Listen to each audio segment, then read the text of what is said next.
Well, thank you all for being here. This is the using YouTube for original content distribution panel. And thank you all so much for being here. My name is John Treefry. I will be your moderator today. The flow, just to give you a quick rundown, I'm going to introduce myself, let each of the esteemed panelists introduce themselves, and then we'll just dive in and really get to it. And also, we want to make this really valuable for you in the audience. So I'm a big believer in just an open dialogue. If we'll have time for questions, but if you have a burning question, I think it's a small enough group that we can just, take it as it comes. My company is 4WT Media, which is a production company and video agency.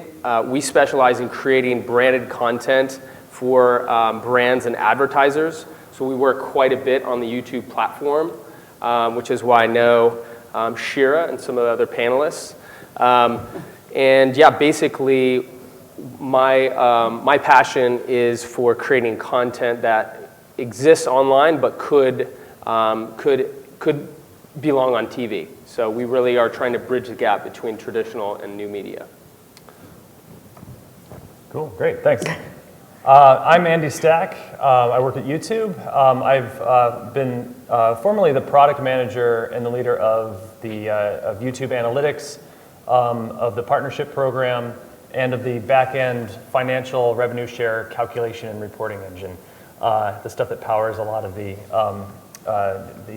money that actually gets paid out to creators. So I've spent quite a bit of time over the last 4 years on the analytics and financial aspect of YouTube.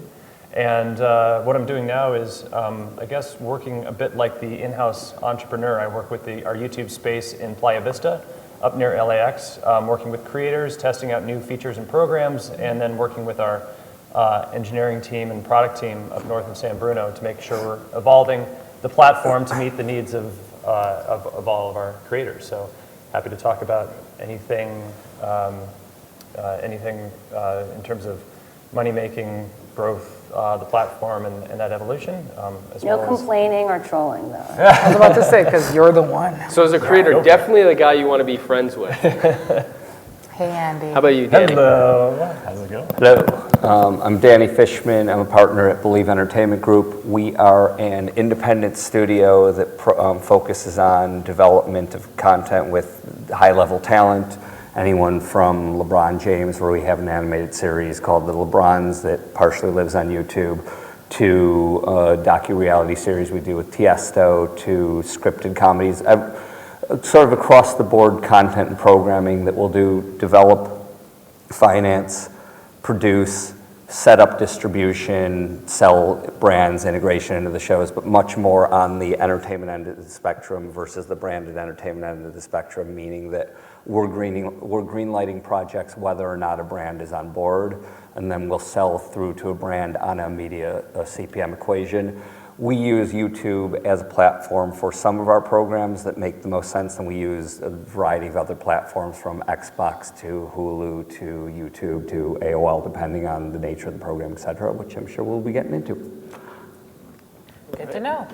I'm Shauna Malcolm. I'm an actress turned YouTuber turned general weirdo. I have my own channel, Hey Yo Shauna. Do not judge me for any of the content seen therein.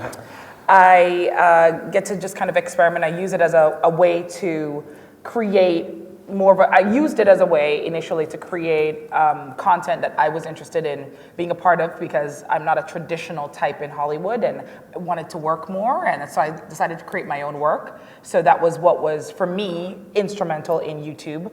And then it launched or created the launch pad for me to be able to start working in a traditional medium, because people who were interested in comedians, female comedians, or people who were just crazy, or me in particular, were able to find me, and therefore I was able to traverse into the traditional side, so I do both now.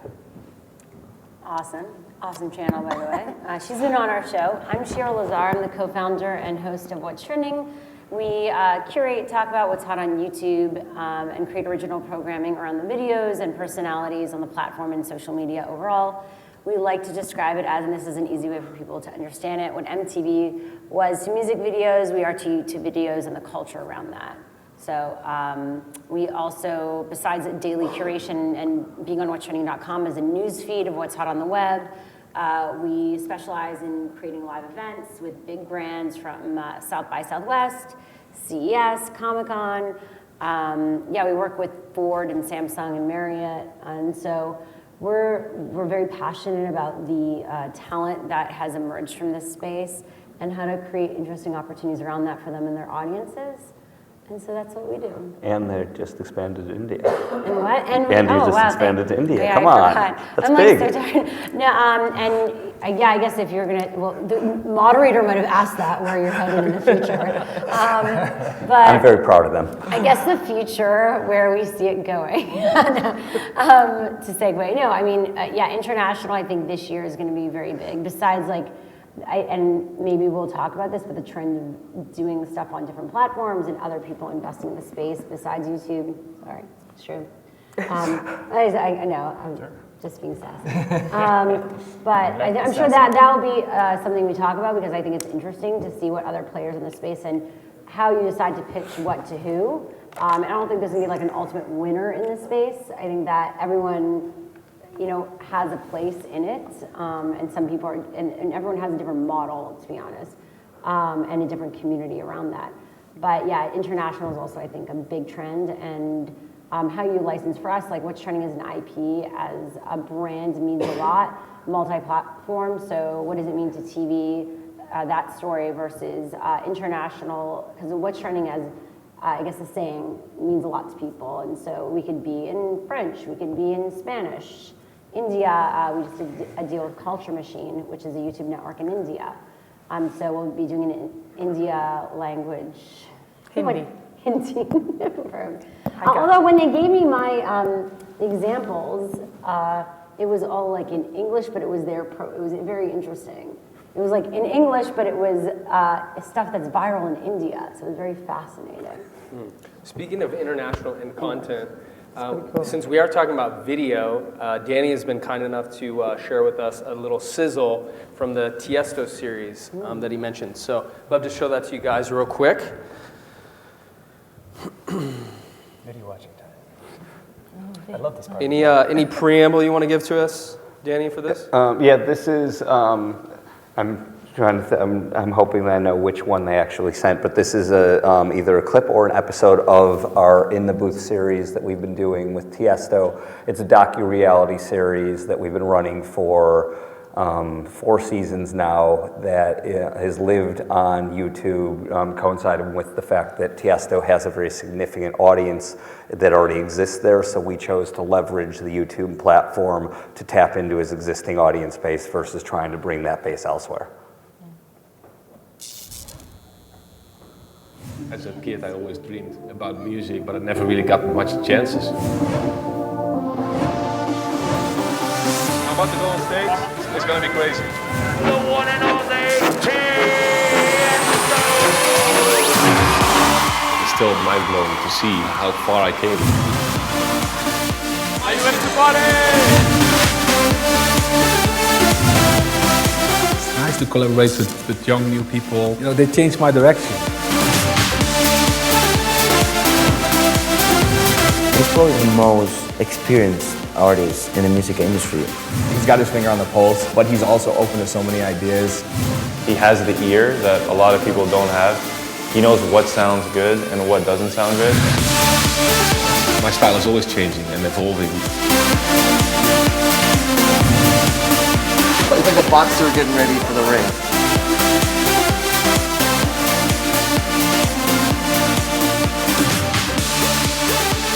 I brought a few people. Here with him, all right? Can I take a picture? Yes, selfie. Woo, selfie! The series is getting bigger and better.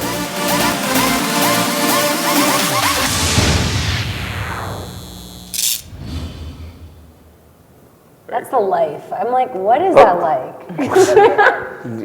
That's in retrospect, I should have learned how to mix and spin. Crazy. Do you follow Diplo on Instagram? That's all I can say. Yes, of course. That guy's ridiculous. So, I mean, one thing that I think is really interesting, and you know, we're talking to a lot of creators in the audience. So you have 7-Up as a brand, Yes. right, attached. And I think the way that content and advertising is really becoming so seamless, especially, you know, in instances like this where you have a brand baked in. Can you talk a little bit, Danny, about how, you know, as a creator, when you're looking for, you know, finding a brand to attach to a series like this, and, you know, how to really preserve the integrity so it's actually watchable and not just an ad? Yeah, I mean, that's, and it's funny because that is, you know, every day that I'm sitting down with ad agencies and brands directly and everything else, you know, I face that constant struggle of them telling me that they want to do something that is going to be completely unique to their brand and that only their brand can do and everything else. And the first thing I say to them is, all right, what's so unique about their brand? I sit down with an auto company, for instance. How many wheels are on your car? How many steering wheels? How many doors, et cetera? All right, so I understand that there's unique aspects of the vehicle and the like, but the reality is there's going to, programming overall, there's going to be a lot of interchangeability. For me, it starts really with order of operation. You know, when we're developing a series, when we're greenlighting an opportunity, we're not thinking brand first. We're thinking audience first. And I think that's one of the biggest mistakes that I end up seeing out there is everyone's trying to overly cater to the brand and overly satisfy the brand. And what you end up doing is building a vanity piece that no one actually wants to watch. And in turn, you have to force feed on people. We've taken the mentality of more traditional entertainment. So we'll develop a series with sort of audiences and demographics in mind. So when we're going through our programming process, we're thinking of relevant high-spend advertiser demographics, but we're not necessarily thinking of what brand is going to be a specific fit to this show. We're thinking of who's going to want to watch the show based on the talent partner, then it comes in where we want to distribute it, et cetera. And then when the brand conversations come, we really look at what are the angles that we can tailor specifically to that. So the brand conversation comes into play at sort of step 3 or 4, after we've dealt with the talent, after we've dealt with the scripts, the productions, and everything else, after we've sort of set up the distribution. We'll go to the brand with a media plan, so we're selling them on a CPM basis versus selling to them on a, you know, a production cost, because good luck to anyone trying to find a production budget from a brand out there. But then when it comes to the integration, like with the 7-Up piece, you know, they came to us saying, you know, we don't want to just have a bunch of bottles in there, and said, neither do we. We want to build something storyline out of it. So what we did for them is we built around their Bubble Up message, a Bubble Up campaign within, where we had Tiesto mentoring younger DJs, more up-and-coming DJs that were essentially bubbling up. So finding creative ways to integrate that brand message where you're not just necessarily polluting it with a bunch of products. Believe me, Tiesto drinks plenty of 7-Up throughout the series, but that's not the foundation of it. And the foundation of it is does the audience want to watch that? And we came up with that concept because we thought that was a concept that audiences would appeal, especially, you know, we've been running the series for a few seasons now, and we, in order to sort of keep it fresh and not getting stale, having sort of new angles and twists, so that worked perfectly, but at the same time, it was after the fact, coming up, looking at the brand brief, and analyzing their specific needs and challenges, and finding ways to sort of integrate. And there's countless examples. With the LeBrons, we went as far for the U.S. Army as actually writing a character into the show for them.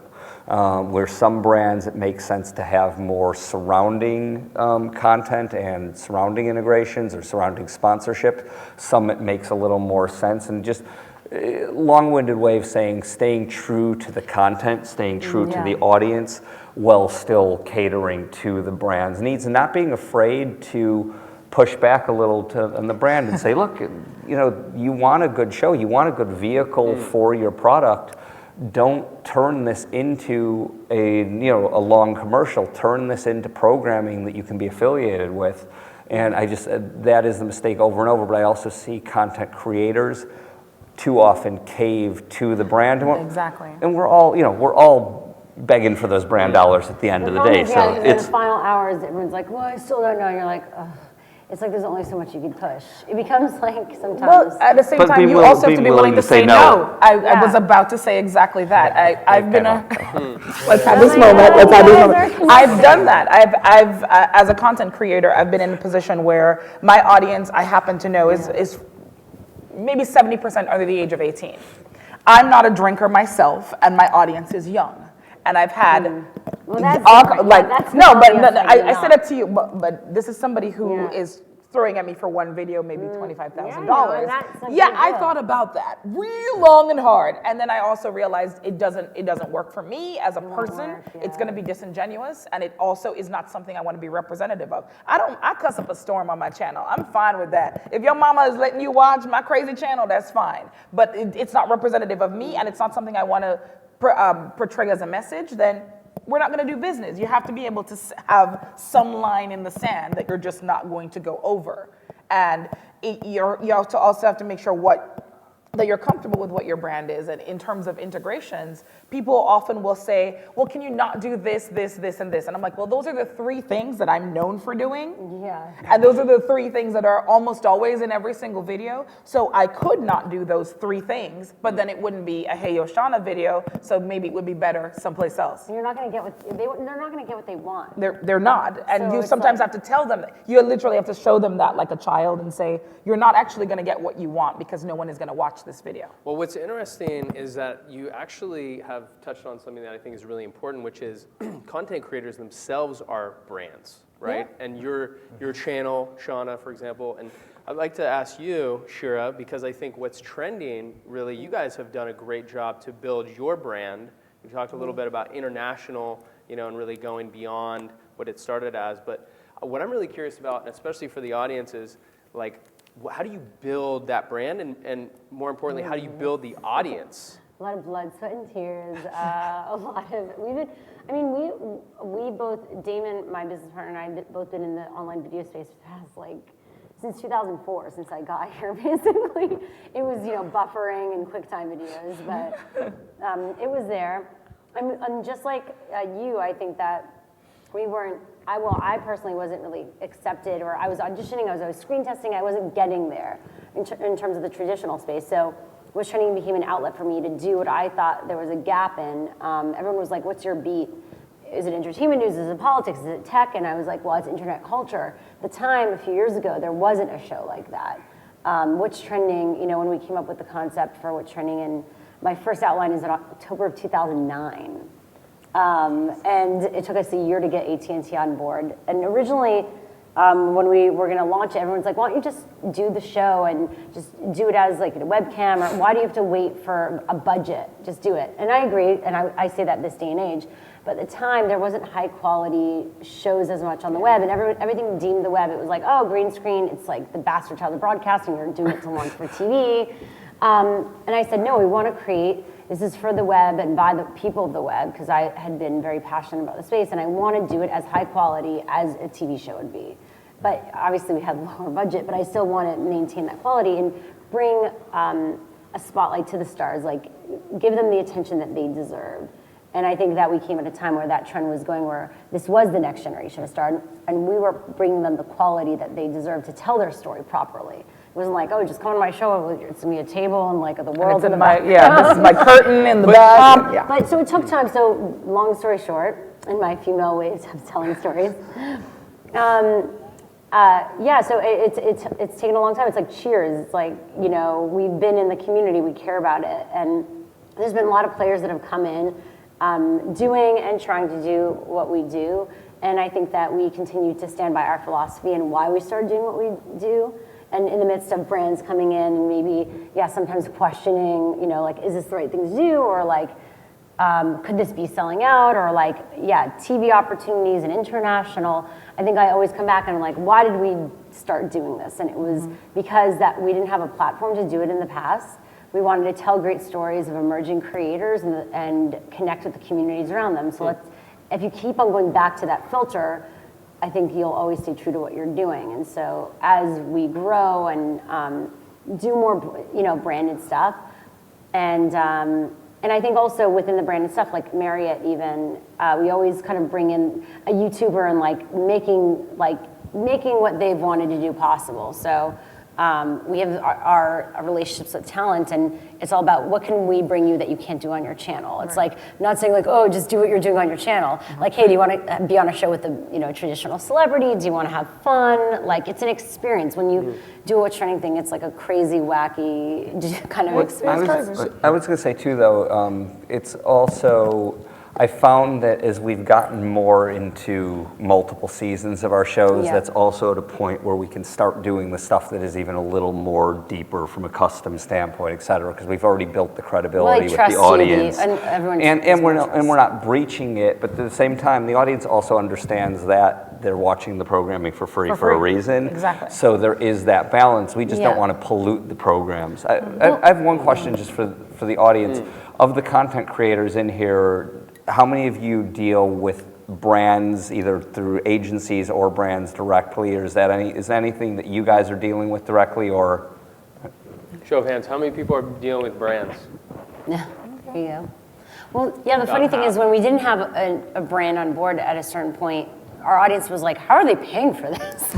So I do believe that when they do see a brand, like we always say, you're powering and empowering what we do. So we'd be doing this no matter what, and now you're on the journey with us.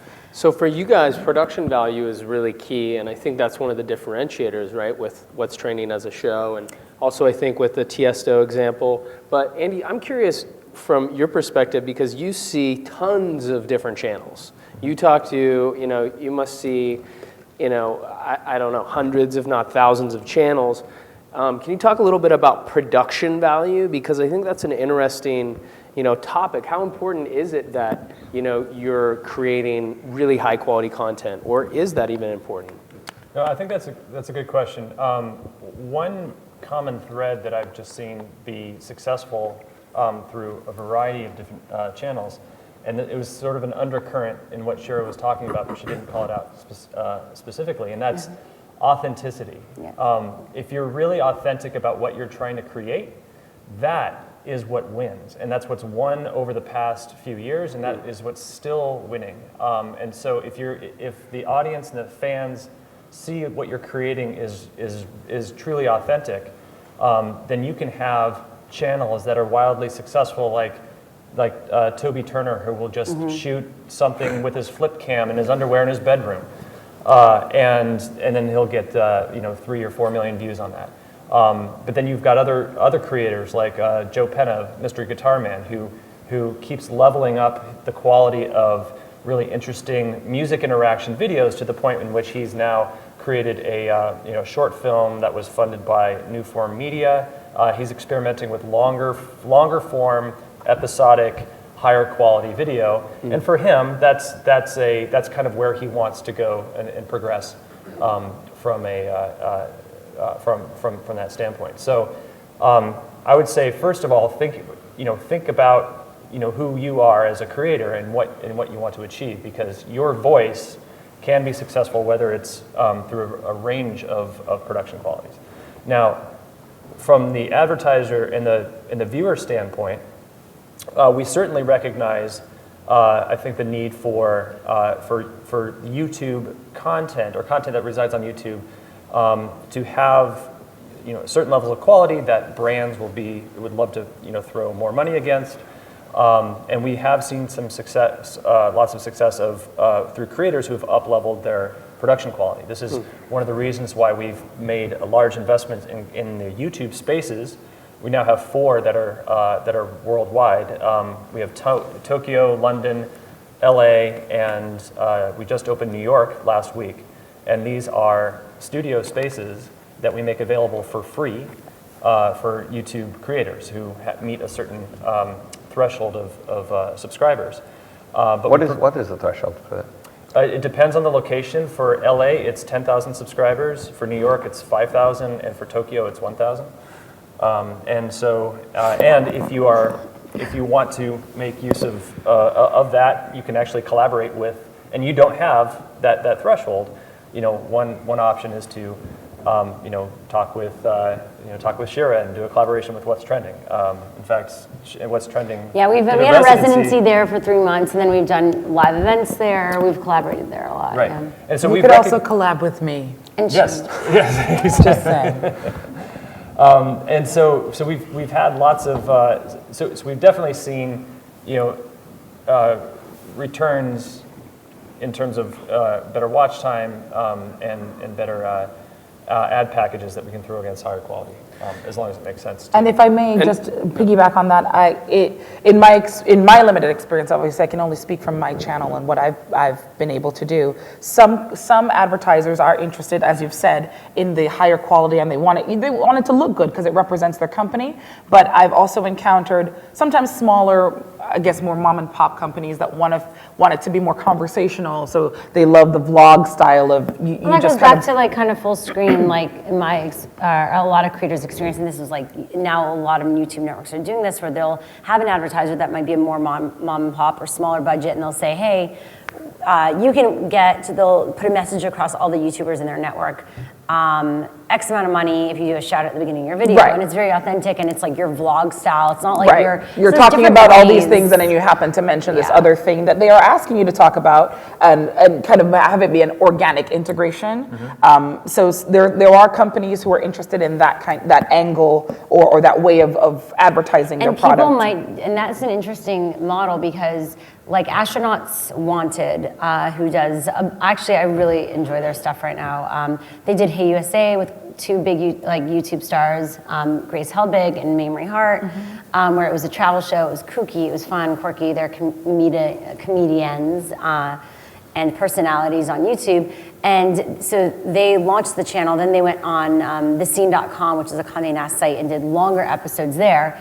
And they did a TrueView campaign, where they did a guerrilla campaign with channels. So where I had to do a video where I was like, hey, check out Hey USA. And it was authentic to me, it was in my voice. And then it became TrueView on my channel. So any What's Trending videos you would watch, this is actually, I think, the way kind of it should be, instead of just you seeing either another commercial or see a video of that creator on that channel talking about that, and choose the right creator to do so. So if it's an extreme sports thing, choose someone that does extreme sports stuff, to being like, I know you love extreme sports, so you'll love this, blah, blah, blah, and it's right before one of their videos. So there's interesting TrueView campaigns that are running on YouTube too. Yeah, and Andy, something that you said is really interesting, and we've also worked at the YouTube space. It's phenomenal for anybody who has the opportunity, whether it's here in LA or elsewhere. Highly recommend, even if it's just checking out the events. But this idea of collaboration, I think, is really key. And Shira, you mentioned full screen. Actually, George Trompolis, who is the founder of Full Screen, told me a long time ago, and I think this is really key. The best way to grow your channel is through collaboration. And I wanted to toss this really to all the panelists and kind of, if you could, give one super tactical takeaway tip for how to successfully collaborate for all the creators in the audience. I completely agree. And in fact, YouTube we've got some educational programs that talk about like the 10 fundamentals of channel building and ways to grow your audience.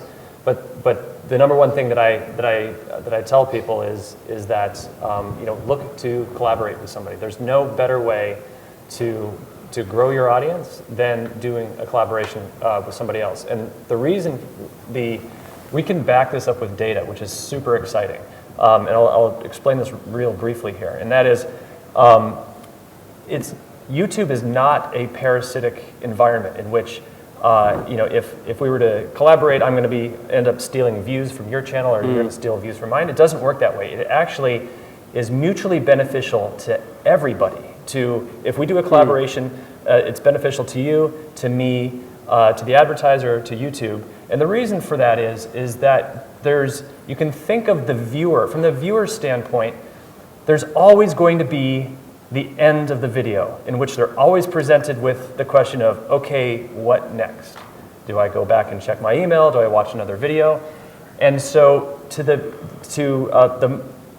extent that we can reduce the friction and continue the conversation, right? Continue the viewing conversation with the viewer, then that's beneficial for everybody. So if you are, if we do a collaboration, it's on my channel, the viewer ends up, finishes watching that, they're like, oh, wow, that's interesting. Let me go explore your channel now, right? So we're providing more organic links to continue this conversation. And it floats all boats here. It ends up being a longer viewing session, which is better for the advertisers, better for the creators involved, and it's just net positive all the way. So. And what's your key tip for, if you had like one tactical takeaway for the audience, what would you say to do a successful collab?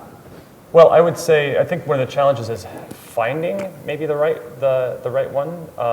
And so I would say use YouTube analytics to take a look at, you can take a look at your demographic. Unfortunately, you can't look at other channels' demographics, but I would actually look for other channels that you think might be slightly similar. It might be difficult if you keep trying to shoot for, if you're at 10,000 subscribers and you're trying to shoot for somebody who's got 12 million, that's going to be challenging. But we'd love to hear your guys' thoughts on this. But just even finding channels with similar similar subscriber bits.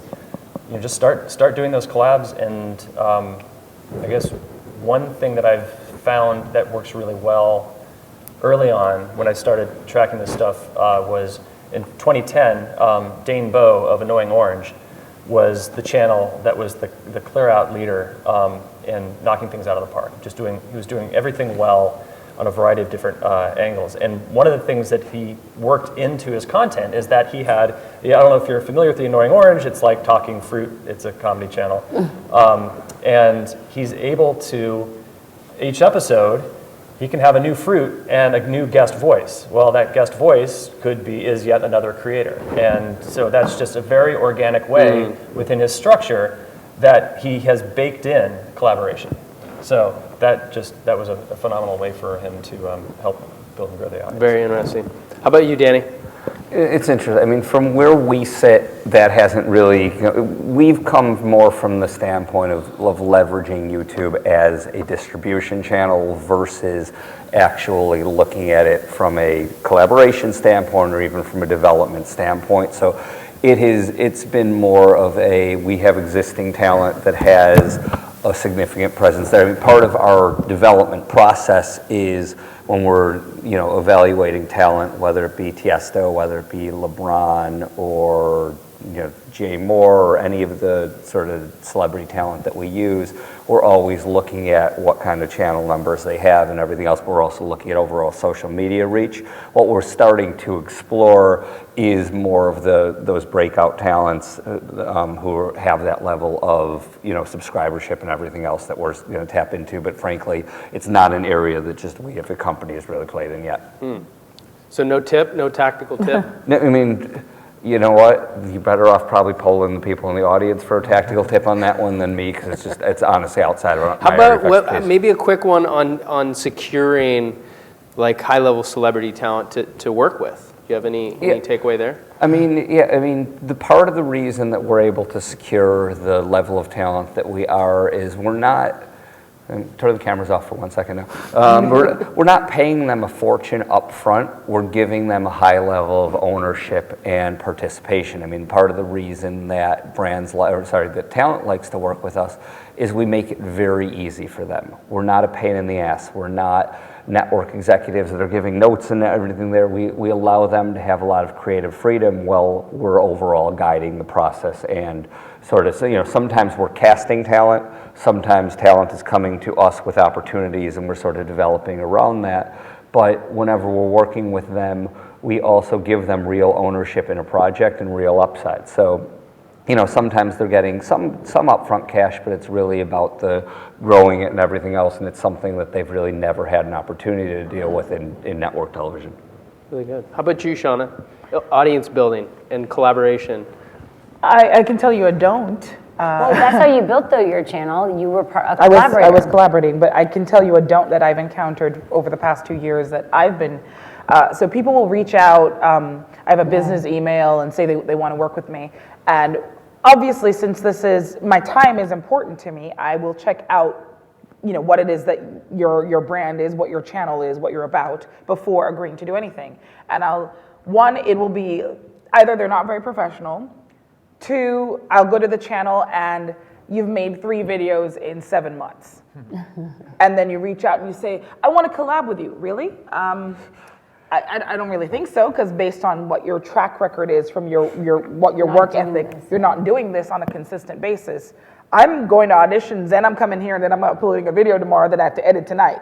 Whether or not I am going to get sleep, it's going to get done. So my work ethic is such that it's going to get done, and what you're demonstrating based on that kind of track record is not necessarily a level of commitment that someone whose time is important to them will take seriously. Well, that's actually, that's a great point, just in, and when we're doing talent evaluations and talent deals and the like, we're sharing with them very clearly our expectations. The funny thing is, it's so funny when people come and pitch to me and everything else, I have access to so-and-so, so anybody can have access to any level of talent when it comes down to it. Again, it's more about keeping your own sort of power and control and understanding that you don't have to beg talent to be involved. You can find the right level of talent, and also the same way, same thread of what we were talking about with brands, of setting upfront expectations and finding the talent that really wants to embrace and engage with the medium versus ones that are just looking for a quick sort of quick shelf check, and that also goes into the giving them the equity, giving them the upside, so you can count on them from a long-term participation. Also, because you could have a talent for an hour and you're like, okay, this talent's attached, but in that hour, if you don't create something that's interesting then it or goes engaging, nowhere. it could go nowhere. And Exactly. then you're like, oh, And we want them to awesome. promote it after.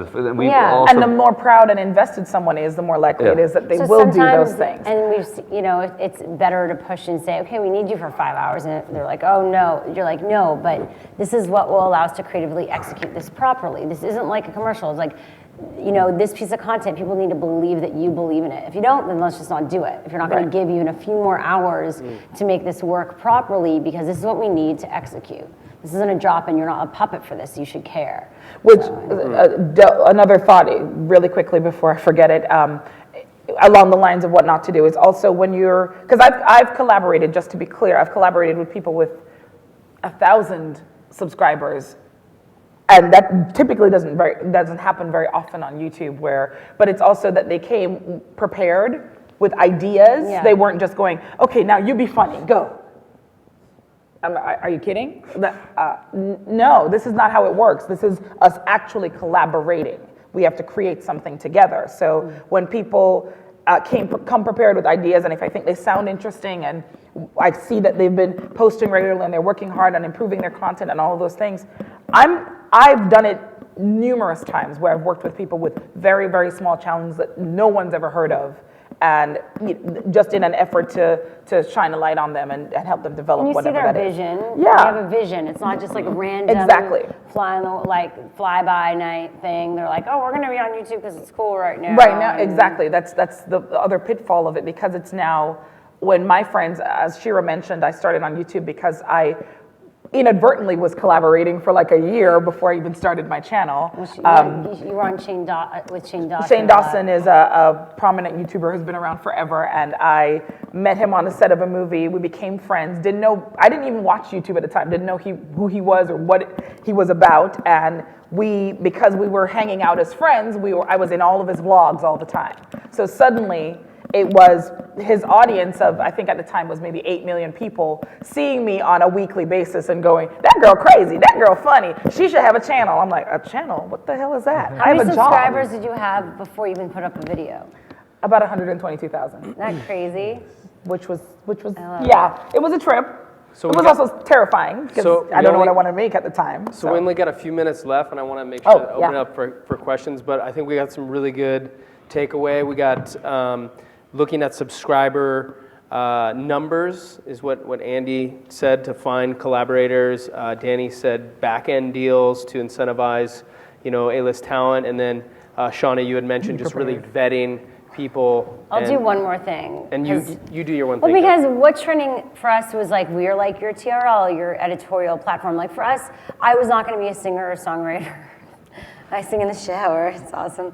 Or comedian, and I wasn't ever I wasn't trying to do what you're doing. for me, I said, what value can I provide to this community, and like, what place do I have? And for me, I was like, I just want to be the interviewer of this community. I wasn't being hired to host, once again, MTV or E, and I didn't want to, I wasn't going to compete against being another entertainment news reporter, another Mary Hart. Those people were there, and Ryan Seacrest and Oprah and all the people I looked up to.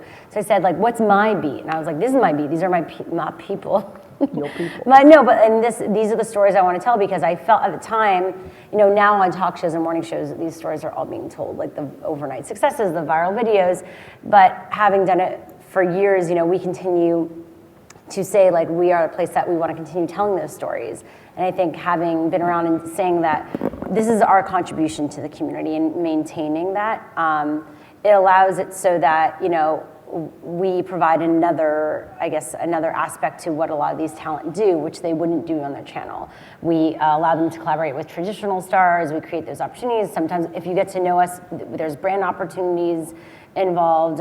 We have big events. It's like we put these talent in a place that we feel like hopefully brings them into bigger stardom than they would have had, and get some more press. And so like that's what we try to do on a daily basis. And so the takeaway is making it advantageous for the person that you're collaborating with. For the creator. Yeah, awesome. Make it, what am I getting from it? But no, I mean, cool. not in a true though, monetary way, but panel, making it advantageous. Let's open it up. We got 5 minutes. Let's open it up for some questions here. So in the audience, burning questions. Who's got them?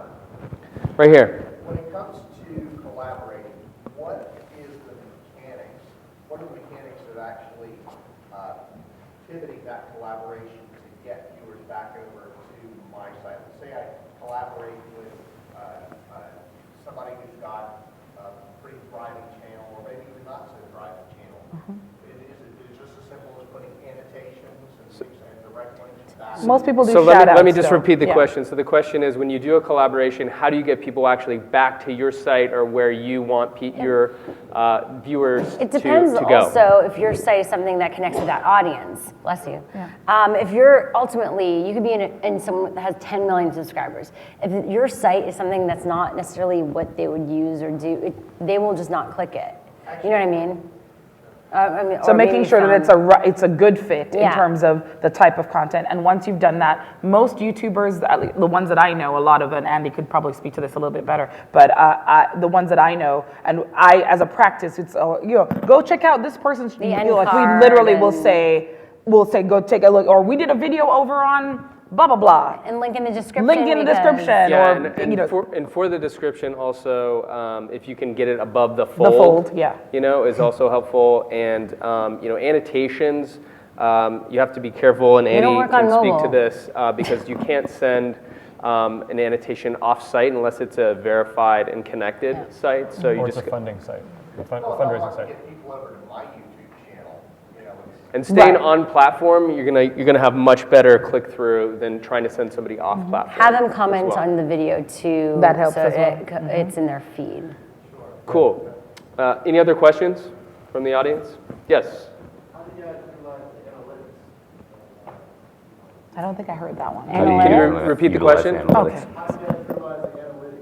So the question is utilizing the analytics. Maybe Andy, you want to take that one? I utilize them by building them. So oh snap! I encourage them to. Maybe this is a question for you guys. I just encourage you to take the approach of, like, I can't say what is going to be successful for your channel. I can't say if you should do 4-minute videos or 10-minute videos because it all varies based on your content. The big takeaway that I say is, experiment and measure and repeat, and even try some, A/B testing. Launch 2 videos with the same title, but then you've got one 3 minutes and one 4 minutes, and then and take a look and see what the retention rate is. So I'm just a proponent of, hey, this is a great platform for experimentation. Try it and measure it. That's my for me, it was a case of just taking a look and checking every time you make a different, because I make 22 different formats on my channel. So for people who have ADD, come over to my channel, because I do as well. But my point is, certain formats worked better with longer. So when I did gaming videos, I have a thing called ghetto gaming because I'm not really a gamer, and it's a whole other story. But my point is, when I do gaming videos, because it's commentary and there's a specific audience within my audience that really loves gaming, I can put up a 13-minute video and it'll have an 80% watch through rate. And I'm like, okay, wow. But when I do a skit, typically speaking, around 3.5, 4 minutes, they're like, okay, we're done. Stop with your antics. We're done. So it's just kind of, it's experimentation, as Andy said, and figuring out what works and what doesn't work for your audience. Yeah, and what's the key performance indicators for your content? I mean, they may be different. It might be, what's the retention rate? As Andy was talking about, or maybe it's engagement. How many comments are you getting? How many likes are you getting? Thumbs up on a video. So I think it's really dependent on your channel and your content. But the key takeaway is be dialed into the analytics. Really powerful tool, but you got to use it. Time for one more question. Right here in the front. Yeah. Question is live streaming. Anybody doing it? Shira? Live has always been a big component to what we do and how we built our brand. I mean, we got nominated for an Emmy for our live show. It's something that I'm very passionate about, live broadcasting. With YouTube, I would say though, viewership is on demand a lot. I would say live works if it's a big event. Right. Or your audience is used to you going live and doing crazy things, or you're like PewDiePie maybe. I think there still is a bit like, unless you're Coachella and you're branded at the top of the site or the president doing his speech, discovery is difficult. I think that for gaming, Twitch has done really well with the gaming side. For what's trending though, we have experimented with daily, weekly, event-tized. Right now, I do think event-tized programming is where it's at, or for gaming. So I do think it's awesome though, and we work with TriCaster. We have a TriCaster, and it's a valuable piece of equipment. But if you're gonna go daily, I would just figure out really why do you really need to, because the resources, it is a lot of money to go daily and what you get on the back end versus maybe producing a great piece of 3-minute content. So just figure out what your goals are. Yeah. Right. Terrific. Well, that's all the time we have. Thank you to the audience, and thank you so much to our panelists. Great job. All right.